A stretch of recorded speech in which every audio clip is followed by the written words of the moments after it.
만약에 여러분들에게 내가 원하는 곳은 꼭 들어갈 수 있는, 들어가 볼 수 있는 그런 특권이 내게 주어졌다고 한다면 여러분 꼭 들어가 보고 싶은, 또 보고 싶은 그런 곳이 어디 있을까요? 네? 평상시는 못 들어가는데 금지구역인데 내게 허락이 된다고 한다면 여기 한번 좀 꼭 들어갔으면 좋겠다. 어떤 곳이 있을까요? 예전에 제가 부목사 때 그 디자이너들하고 함께 한 7년 생활할 때 이렇게 패션쇼를 하게 되면 그 무대 뒤에는 아무도 못 들어와요. 그 관계자 외에는. 그런데 종종 거기 들어와가지고 몰래 이제 사진 찍는 사람들이 있어요. 왜냐하면 그 뒤에는 모델들이 옷을 갈아입고 뭐 여러 가지 그러기 때문에 좀 이렇게 부분적으로. 그런데 이제 저는 그 교회 목사이기 때문에 그 뒤에 언제든지 들어갈 수 있고 들어가서 기도해 줄 수 있는 그런 어떤 허락을 이렇게 이제 받았던 경우가 있었죠.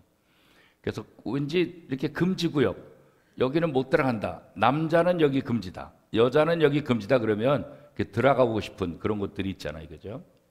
그런데 이 질문을 이스라엘 사람들에게 던진다고 한다면 이스라엘 사람들은 어떻게 말할까? 이스라엘 사람들에게 꼭 들어가고 싶은 곳이 있다고 한다면 어디 들어가고 싶냐? 이렇게 똑같은 질문을 던진다고 한다면 이스라엘 백성들은 뭐라고 얘기할까? 대부분은 성전 이렇게 얘기할 거예요. 이스라엘 백성들에게 있어서 이 성전은 그만큼 굉장히 중요한 것이죠. 이 성전은 하나님이 계시는 곳, 특별히 이 성전 중에서도 어디일까요? 지성소. 이 지성소는 대제사장만 1년에 한 번 들어갈 수 있는 곳. 일반 제사장들도 못 들어가요. 그러니 일반 백성은 감히 들어가지도 못하는 곳. 그렇기 때문에 아마 이스라엘 백성들에게 꼭 들어가 보고 싶은 곳이 어디냐 이렇게 묻는다고 한다면 성전 중에서도 지성소다 이렇게 얘기를 할 거예요. 그건 아무도 못 들어가기 때문에.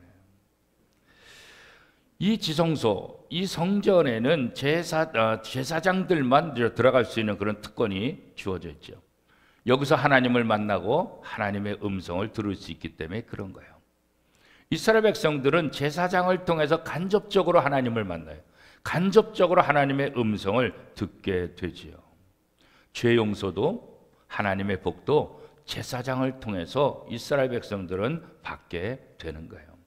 그러니까 제사장이 없다고 한다면 일반 보통 사람들은 제사도 드릴 수도 없고 하나님 앞에 나갈 수도 없는 그런 존재가 되는 거예요. 그러니까 이스라엘 백성들에게 있어서 성전과 제사장은 굉장히 중요한 의미를 가지고 있죠. 이 제사장이 없으면 이스라엘 백성들은 감히 하나님 앞에 나갈 수 없기 때문에 그런 거예요. 그리고 모든 좋은 것들은 제사장에게 다 갖다 바쳤어요. 그러니까 일반 사람들이 생각할 때 이 제사장은 얼마나 부러운 존재일까요? 일반 백성들은 감히 들어가지 못하는 곳, 그 성전에서 일하고 성전에서 하나님을 만나고, 그러니까 이 제사장들을 일반 백성들의 입장에서는 굉장히 부러워할 수가 있겠죠. 이렇게 제사장들은 어떤 면에서 신비한 그런 존재들입니다. 그런데 제사장들이 뭐 특별한 사람이냐? 그렇지 않아요. 일반 사람과 똑같아요. 제사장들도 결혼하고 자식 낳아요. 제사장들도 보통 음식 먹어요. 제사장들은 뭐 여왕벌이 먹는 로얄 젤리만 먹냐? 그렇지 않아요, 그죠? 인물도 뭐 뛰어난 사람이냐? 그렇지도 않아요. 그냥 보통 사람이에요. 그런데 보통 사람이지만 그들에게 하나님께서 기름 부으시고 제사장의 역할을 맡기면은 이게 달라지는 거예요. 거기에 하나님의 능력이 나타나는 거예요. 하나님을 만난 모세의 그 얼굴이 태양처럼 아주 광채가 나더라, 그렇게 이제 얘기하고 있잖아요. 하나님이 함께 한다는 것, 하나님의 기름 부음을 받는다는 것이 얼마나 중요한지를 제사장의 모습을 통해서 우리가 다시 한번 생각해 볼 수 있어요. 이만큼 이 제사장들에게 굉장히 많은 사람들이 부러움을 갖고 있고 존경의 대상인데, 그런데 오늘 본문에 보면 하나님께서 이 이스라엘 백성들을 향해서 말할 때 어떻게 말씀하고 있느냐? 출애굽기 19장 5절 6절 말씀에 보면 우리 한 목소리로 천천히 같이 한번 읽어보겠습니다. 세계가 다 내게 속하였나니 너희가 내 말을 잘 듣고 내 언약을 지키면 너희는 모든 민족 중에서 내 소유가 되겠고 너희가 내게 대하여 제사장 나라가 되게 하며 거룩한 백성이 되리라. 너는 이 말을 이스라엘 자손들에게 전하라. 그러니까 이렇게 제사장들을 부러워하고 있는데 하나님께서 모세를 통해서 이 이스라엘 백성들에게 말씀하시기를 뭐라 그러냐면 너희 모두를 제사장 나라가 되게 하고 거룩한 백성이 되게 하겠다. 그런 거예요. 어떻게 하면? 하나님의 말씀, 하나님의 율법을 잘 듣고 잘 지키면 내가 너희를 국가적으로, 이제는 한두 사람이 또 소수가 제사장이 아니라 국가적으로 제사장 나라가 되게 하겠고 너희 모든 사람들을 참된 제사장이 되게 하겠다. 그러고요. 이런 약속이 세상에 어디 있어요? 이런 약속을 듣는 이스라엘 백성들 입장에서는 정말 대단한 거 아니겠어요? 그렇게 부러워했던 제사장, 내가 제사장이 된다는 거예요. 이 이스라엘 나라 전체가 제사장 나라가 된다는 거예요. 얼마나 감사하겠죠. 하나님께서 왜 이런 약속을 하셨을까? 그건 다른 거예요. 하나님께서 갈대아 우르에서 아브람을 불러서 이스라엘을 세우고, 그것은 뭐예요? 아브람이 똑똑하고 아브람이 잘나서가 아니라 아브람을 통해서 모든 민족에게 복을 주시기 위해서 아브람을 선택하셨잖아요. 마찬가지예요. 하나님께서 이스라엘을 선택한 것은 이스라엘만을 위한 것이 아니라 온 나라에, 모든 세상에 이스라엘을 통해서 하나님을 섬기고 하나님 나라가 된다는 것이 무엇인지를 알게 하기 위해서 이 이스라엘을 선택한 거잖아요. 그러니까 하나님의 나라 복음을 증거했잖아요. 예수 그리스도를 이 땅에 보내주시고 그 예수 그리스도로 모든 죄 사함을 얻게 하고 하나님의 백성이 되기 위해서 이제는 하나님 나라의 제사장의 그 역할을 감당해라, 이런 의미가 담겨져 있는 거잖아요. 그런데 이런 약속을 하시고 이스라엘 백성들을 위해서 독생자 예수까지 보내주셨는데 이 이스라엘 백성들의 삶은 어떨까요? 제사장의 삶? 제사장 나라의 모습? 전혀 보이지 않는 거예요. 하나님은 그걸 기대했는데 이제는 너희가 다 제사장이다. 너희가 온 국가적으로 제사장 나라가 되었다. 그러니까 그 역할을 감당해라. 이렇게 약속하고 그렇게 주셨는데 실제로 아무런 모습을 보이지 않는 거예요. 그래서 예수님께서 제자들을 향해서, 특별히 이스라엘 백성들을 향해서 하신 말씀을 우리가 다시 한번 들을 수가 있죠. 마태복음 23장 37절 말씀에 보면 예루살렘아 예루살렘아 선지자들을 죽이고 내게 파송된 자들을 돌로 치는 자요, 암탉이 그 새끼를 날개 아래에 모음같이 내가 내 자녀를 모으려 한 일이 몇 번이더냐. 그러나 너희가 원하지 아니하였도다. 계속해서 38절에 이렇게 말하고 있어요. 보라, 너희 집이 황폐하여 버려진 바 되리라. 하나님께서 이스라엘 백성들을 제사장, 거룩한 제사장 나라로 만들어 주시겠다고 약속했는데 그런 역할을 하지 못하는 이 이스라엘 백성들을 향해서 예수님께서 뭐라고 말했어요? 보라, 너희 집이 황폐하여 버려진 바가 될 것이다. 이 세상에는 몇 가지 인종이 있을까요? 몇 가지 인종이 있죠? 일반적으로 피부색으로 많이 얘기하죠. 백인종, 황인종, 흑인종. 그러나 하나님 앞에서 이 피부색이 중요할까요? 하나님 앞에서는 피부색이 아무것도 아니에요. 그죠? 남자, 여자, 빈부, 학력의 차이, 유식하냐 무식하냐, 하나님은 절대로 그거 안 봐요. 하나님은 전혀 그거하고 상관없어요. 하나님은 오직 한 가지만 보세요. 뭘 보실까요? 하나님의 아들 예수 그리스도에 의해서 이 사람이 죄 용서 받았느냐, 이 사람이 성령을 받아서 새 사람 되었느냐, 오로지 이거예요. 예수 그리스도를 영접해서 하나님의 자녀가 됐느냐, 오로지 요거 하나 보는 것이지 그 사람의 나라, 그 사람의 피부, 그 사람의 실력, 그 사람의 인간적인 조건, 하나님은 전혀 보시지 않는 거예요. 그렇죠? 그래서 사실 이 세상에는 두 가지 인종으로 나눌 수 있어요. 첫 번째는 하나님께 속한 인종, 두 번째는 육에 속한, 땅에 속한 인종, 이렇게 말할 수 있어요. 예수 그리스도를 영접한 사람들은 하나님께 속한 사람들이에요. 그러나 아직 예수 그리스도를 영접하지 못한 사람은 땅에 속한 사람들, 불신자다, 이렇게 우리가 둘로 나눌 수 있지요. 그렇기 때문에 땅에 속한 사람들은 하나님을 만날 수도 없어요. 하나님의 복을 받을 수도 없는 거죠. 그러나 하늘에 속한 사람들은 바로 이 제사장의 역할을 하는 사람입니다. 누구든지 대제사장 예수 그리스도를 모셨다고 한다면 그는 하나님을 만나는 특권을 갖게 된다는 거죠. 우리가 잘 아는 베드로전서 2장 9절 상반절에 보면 너희는 택하신 족속이요 왕같은 제사장들이요 거룩한 나라요 그의 소유된 백성이니. 자, 무슨 말이겠어요? 전체가 다 택함 받은 왕과 같은 제사장이다. 누가요? 예수 그리스도를 영접한 모든 사람들이. 제사장도 보통 제사장이 아니에요. 권세와 존귀를 가진 제사장이다, 이렇게 성경은 우리에게 말하고 있어요. 그 말이 뭐예요? 왕 같은 제사장. 왕과 제사장은 다르다고요. 구약 성경에 있어서 가장 중요한 그 직제 중에 하나가 왕, 선지자, 제사장 이거잖아요, 이거죠. 예수 그리스도는 왕이시고 선지자시고 제사장, 이 모든 것들을 다 하신 분이잖아요. 그런데 예수 그리스도를 영접한 사람을 왕 같은 제사장, 그죠?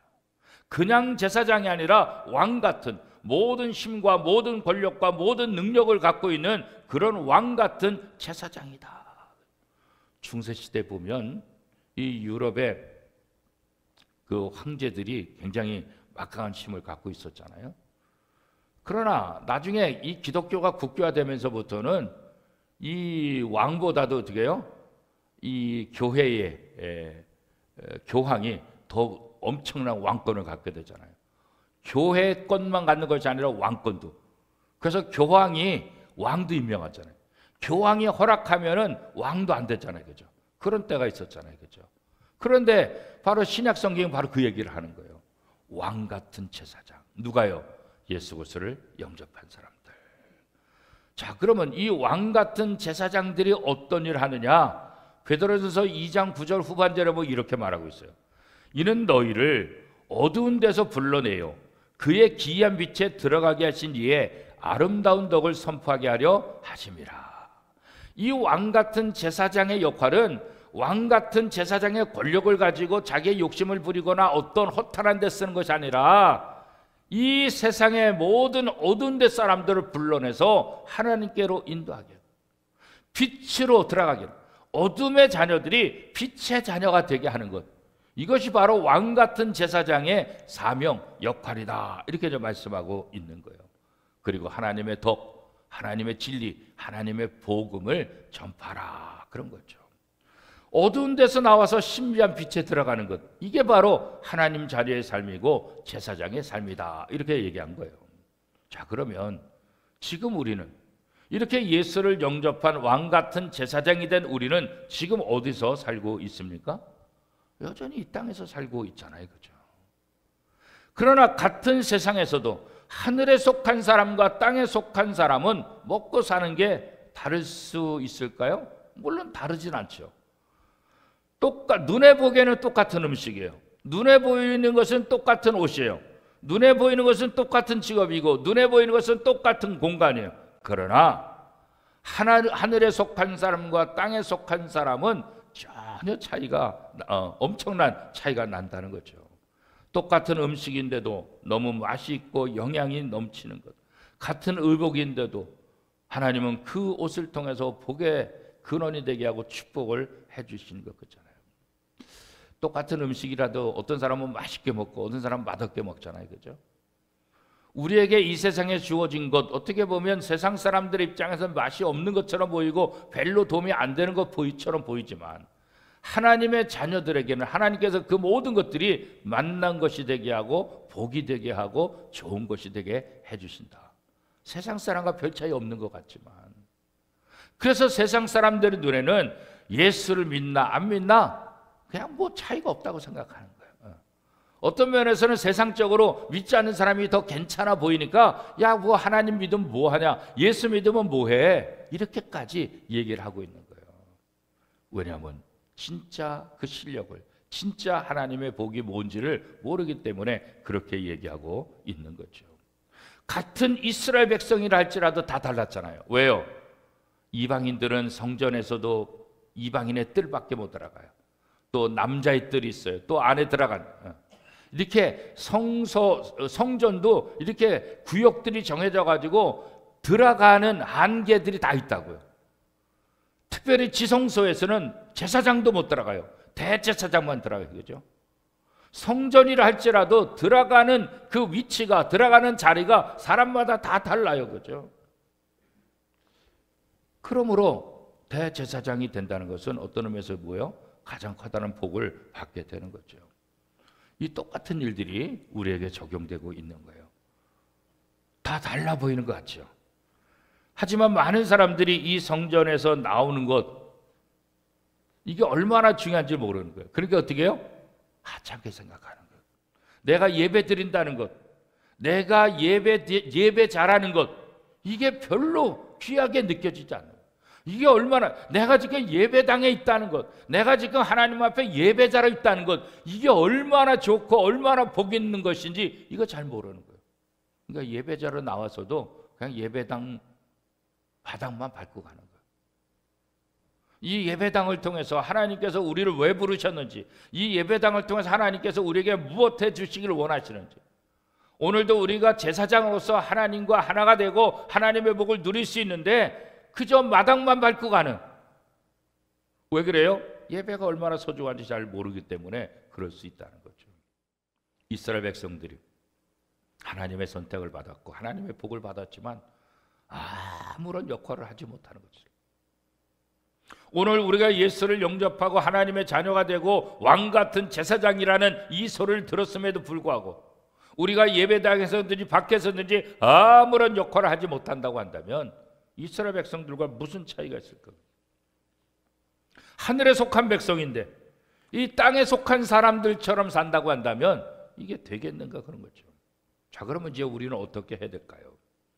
어떻게 해야 우리가 하나님을 만나고 하나님의 특별한 복을 누릴 수가 있을까요? 그건 다른 거 아니에요, 그죠? 우리가 예수 그리스도를 온전히 영접하고 내가 오늘 말씀처럼 이 왕 같은 제사장이라는 사실을 인정해야 돼요. 이거 인정하지 않으면 아무리 좋은 것이 내게 있다 할지라도 이 역할을 감당할 수 없게 되는 거예요. 그리고 그 마음으로 세상을 바라보는 거예요.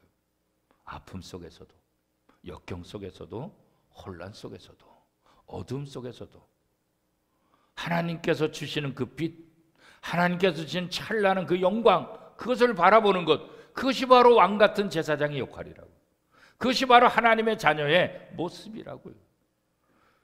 똑같은 세상이지만 내 입장에서 인간 김승민이 바라보는 것이 아니라 하나님의 자녀로서 왕 같은 제사장으로 세상을 바라보면 모든 것이 신비롭고 모든 것이 하나님의 은혜가 될 수 있다는 거예요. 그래서 우리가 먼저 나는 예수 그리스도를 통해서 하나님의 자녀가 되었을 뿐만 아니라 나는 뭐예요? 왕 같은 제사장이다. 이거 믿어야 돼요. 여러분 이거 믿으십니까? 이거 믿어야 돼요.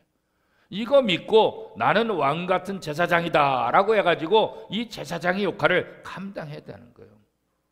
성도라고 하면서 성도답게 생활하지 못하면 아무 의미가 없잖아요. 그렇죠? 우리가 내가 부족하고 연약하지만 나는 출애굽기에 약속한 대로 또 베드로서를 통해서 말씀하신 대로 나는 왕 같은 제사장이다. 이것을 의식하고 이 마음을 가지고 삶을 살아갈 때 우리는 출애굽기 19장 5절 6절 그 말씀을 온전히 이룰 수 있게 되는 거예요. 너희가 내 말을 잘 듣고 내 언약을 지키면 너희는 열국 중에서 내 소유가 되겠고 너희가 내게 대하여 제사장 나라가 되며 거룩한 백성이 될 것이다. 이것을 온전히 우리가 이룰 수 있게 된다는 거죠. 자, 그러면 성전에서 제사장은 어떤 역할을 감당할까요? 제사장은 성전에 들어가기 전에 먼저 하는 일이 있죠. 자기 자신의 죄를 씻는 거예요. 번제를 드리는 거죠. 그렇죠? 그래서 먼저 죄사함을 받는 거예요. 이게 우선순위예요. 우리가 주일 예배 때마다 참회의 기도 드리잖아요. 이거 괜히 하는 게 아니에요.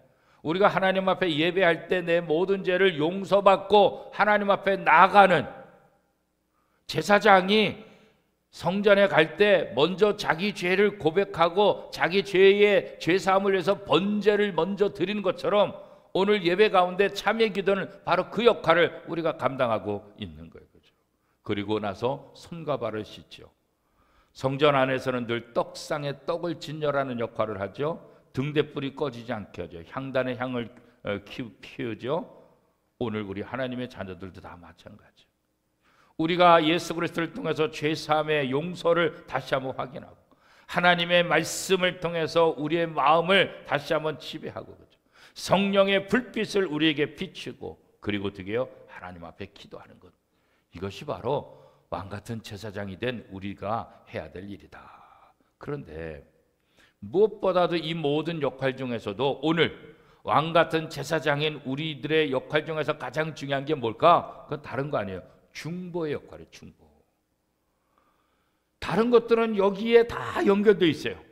우리가 중보할 때 거기에 놀라운 하나님의 능력이 나타나게 되는 거예요. 신비한 경험도 하게 되는 거예요. 중보가 무엇입니까? 하나님과 인간 사이에 서서 양쪽을 연결시켜주는 것, 이게 바로 중보자 역할이잖아요. 누가 중보자 역할을 했습니까? 바로 예수 그리스도께서 하신 거잖아요. 구약에서는 누가 했어요? 이것을 제사장이 했다고요. 그죠? 그래서 제사장이 없이는 하나님과 이스라엘 백성들이 만날 수가 없잖아요.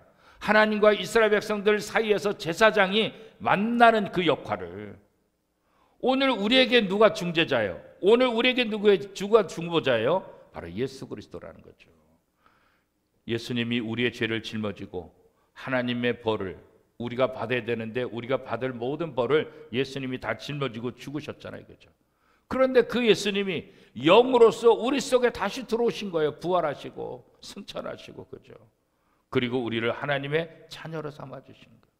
우리의 모든 죄를 씻겨주시고 우리가 하나님 앞에 온전히 바쳐지는 존재가 되게 하는 거예요. 그 다음에 다시 우리라고 왕같은 제사장으로 하나님 앞에 설 수 있도록 그 역할을 해 주셨다는 거죠. 그렇죠?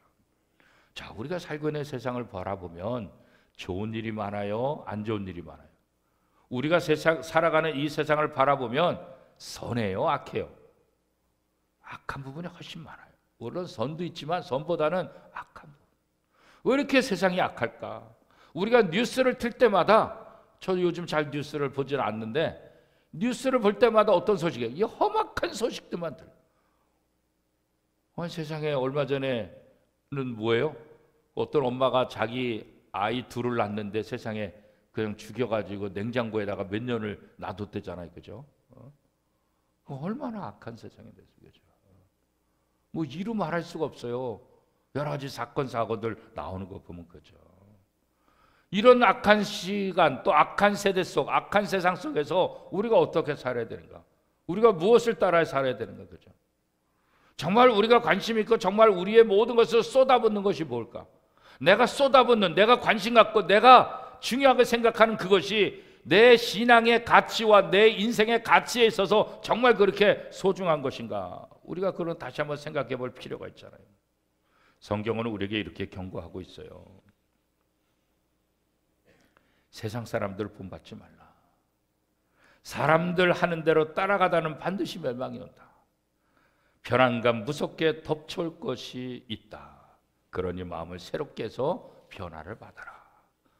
혼자라도 반드시 서서 제사장으로 하나님과 사람 앞에 서라. 그들의 죄를 위해 기도하라. 그들 대신 회개하며 하나님의 은혜가 그들에게 임하도록 기도하라. 자, 성도들에게 있어서 가장 중보의 역할은 뭐냐면 다른 사람을 위해서 기도하는 것. 이것보다 중요한 역할은 없어요. 그래서 우리가 성도들, 아픈 분들, 또 힘든 분들, 문제 있는 분들, 어려운 분들, 그분들을 위해서 기도하는 거예요. 뭐 선교회에서 또 구역에서 교회적으로 또 교회 학교에서 뭐 찬양대에서 이 중보적인 역할을 하는 거예요. 우리가 왕 같은 제사장으로서 가장 중요한 것은 다른 사람을 위해서 기도할 수 있는 특권이 주어졌다는 거예요. 이것보다 더 중요한 것이 세상에 어디 있겠어요. 그렇죠? 우리를 통해서 믿지 않는 사람들이 하나님께로 돌아오고 하나님의 자녀가 되게 하는 것, 이것을 위해서 기도하는 것. 그렇죠? 이게 바로 제사장 된 우리의 사명 중에서 가장 중요한 것이죠. 특별히 죄인들을 위해서 기도하는 거죠. 아브라함은 소돔을 위해서 기도하고 롯을 구원했잖아요. 그죠? 오늘 우리 할 일이 무엇인지 우리에게 다시 한번 보여주고 있는 거죠. 하나님은 어두운 데서 우리를 불러내서 그의 기이한 빛에 들어가게 하셨고, 또 우리를 통해서 그렇게 어둠 속에 아직 하나님을 모르는 사람들을 이 빛으로 하나님 앞으로 인도하게 하고 하나님 앞으로 들어가게 하는 역할, 이것이 바로 제사장다운 삶을 살아가는 사람이 해야 될 중요한 일이다.